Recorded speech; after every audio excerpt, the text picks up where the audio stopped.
نبی پاک صلی اللہ علیہ وسلم نے ارشاد فرمایا، جب بہشتی اپنی بیوی کے پاس جائے گا تو وہ اس سے کہے گی، خدا کی قسم بہشت میں مجھے تجھ سے زیادہ کوئی عزیز شے نہیں۔ وہ مرد بھی اس سے یہی کہے گا۔ نبی پاک صلی اللہ علیہ وسلم نے ارشاد فرمایا، جنت میں ایسی ایسی چیزیں ہیں کہ ان کی تعریف نہیں ہو سکتی، نہ لوگوں کے دل ان کی کیفیت کا احساس کر سکتے ہیں، نہ کانوں نے کبھی ان کا حال سنا ہے۔ وہاں ایسی چیزیں ہیں جو مخلوقات نے کبھی دیکھی تک نہیں۔ نبی پاک صلی اللہ علیہ وسلم نے ارشاد فرمایا، جو لوگ صرف اللہ کے لیے آپس میں دوستی کرتے ہیں، اللہ تعالیٰ انہیں عدن کے بالا خانے پر لے جائے گا جو سرخ یاقوت کا بنا ہوا ہے۔ اس کی موٹائی 70,000 سال کا راستہ ہوگی۔ اس بالا خانے پر 70,000 گھر ہوں گے، ہر گھر میں ایک محل ہوگا۔ یہ اہل بہشت کے گھروں کے اوپر ہوگا۔ ان گھروں کے دروازوں پر نور سے لکھا ہوگا کہ یہ ان لوگوں کے گھر ہیں جو صرف اللہ تعالیٰ کی خاطر ایک دوسرے کے دوست تھے۔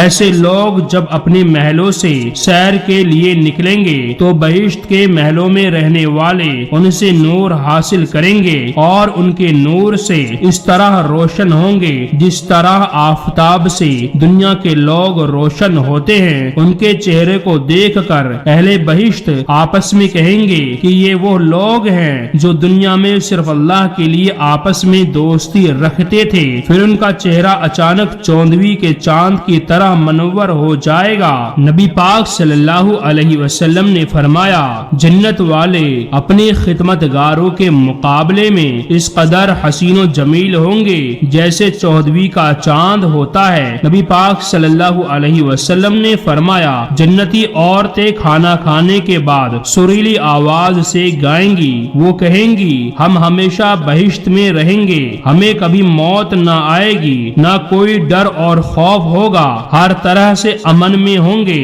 ہم خوش ہیں، ہمیں کبھی غصہ نہ آئے گا، جوان رہیں گی، کبھی بڑھاپا نہ آئے گا، ہمیں جو لباس دیا گیا ہے یہ ہمیشہ پہنا کریں گی، کبھی برہنہ نہ ہوں گی، ہم خوبصورت ہیں اور بزرگ قوم کی بیٹیاں ہیں۔ نبی پاک صلی اللہ علیہ وسلم نے فرمایا، بہشتی پرندوں کے 70,000 پر ہوں گے، ہر پر کا رنگ الگ الگ ہوگا، ہر پرندہ 1 میل لمبا اور چوڑا ہوگا۔ بہشتی خواہش کریں گے تو پرندہ خود ہی ان کے پاس ان کے پیالے میں آ جائے گا، اپنے آپ کو جھاڑے گا، جس سے 70 رنگ کے پکے اور بھنے ہوئے کھانے ان پیالوں میں بھر جائیں گے۔ وہ شیرینی میں شہد سے میٹھے، مکھن سے نرم اور دہی سے بھی زیادہ سفید اور شفاف ہوں گے۔ جب جنتی کھا کر سیر ہو جائے گا تو پرندہ پر جھاڑتا ہوا پھر اڑ جائے گا، اس کا ایک بھی پر کم نہ ہوگا۔ بہشت کے یہ پرندے اور چوپائے بہشت کے محلوں کے آس پاس چلیں گے۔ نبی پاک صلی اللہ علیہ وسلم نے ارشاد فرمایا، ہر بہشتی کو سونے کی ایک انگوٹھی ملے گی جسے وہ ہمیشہ پہنے رکھے گا۔ انگوٹھی میں مروارید، یاقوت اور موتی جڑے ہوں گے۔ یہ انگوٹھیاں اس وقت دی جائیں گی جب وہ دارالسلام میں اللہ تعالیٰ کے دیدار کے لیے جائیں گے۔ جب یہ لوگ اللہ تعالیٰ کے دیدار سے مشرف ہوں گے تو وہاں انہیں کھانے پینے کی نعمتیں ملیں گی اور خوب فائدہ اٹھائیں گے۔ پھر اللہ تعالیٰ حکم دے گا کہ اے داؤد، اپنی عمدہ آواز سے میری بزرگی بیان کرو۔ پس وہ اتنی عمدہ آواز سے اللہ کی ثنا بیان کریں گے کہ بہشت کی ہر شے مبہوت رہ جائے گی، ہر کوئی بڑے ذوق شوق سے اسے سنے گا۔ پھر اللہ تعالیٰ اپنے بندوں کو عمدہ لباس اور زیور سے نوازے گا، وہ اپنے اپنے گھروں کو چلے جائیں گے۔ ہر جنت والے کے لیے طوبہ نام کا ایک عمدہ درخت ہوگا۔ جب عمدہ اور نفیس کپڑا پہننے کی خواہش ہوگی تو اس درخت کے قریب جائیں گے، درخت کے غلاف ہٹائیں گے، ان میں 6 مختلف کھانے ہوں گے، ہر کھانے میں 70 رنگ کے کپڑے رکھے ہوں گے، ہر لباس کی وضع قطع الگ ہوگی، جس لباس کو پسند کرے گا پہن لے گا۔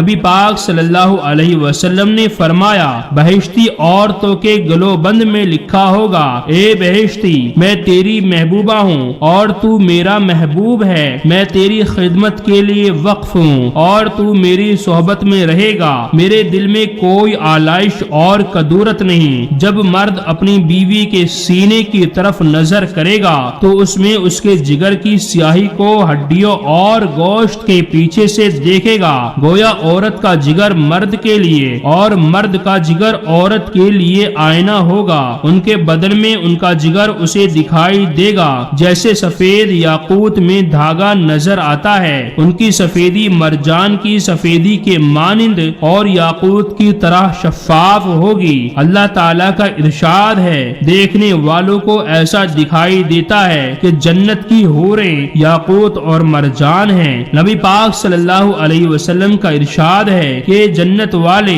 اونٹوں اور گھوڑوں پر سوار ہوں گے اور یہ جانور اتنے تیز رفتار ہوں گے کہ جہاں تک نظر کام کرے گی وہاں تک ان کا ایک قدم اٹھے گا۔ ان کے سم بھی موتی اور یاقوت کے بنے ہوں گے، ان کی جسامت 70 کوس کے فاصلے کے برابر ہوگی، ان کی مہریں اور باغیں مروارید اور زبرجد سے بنی ہوں گی۔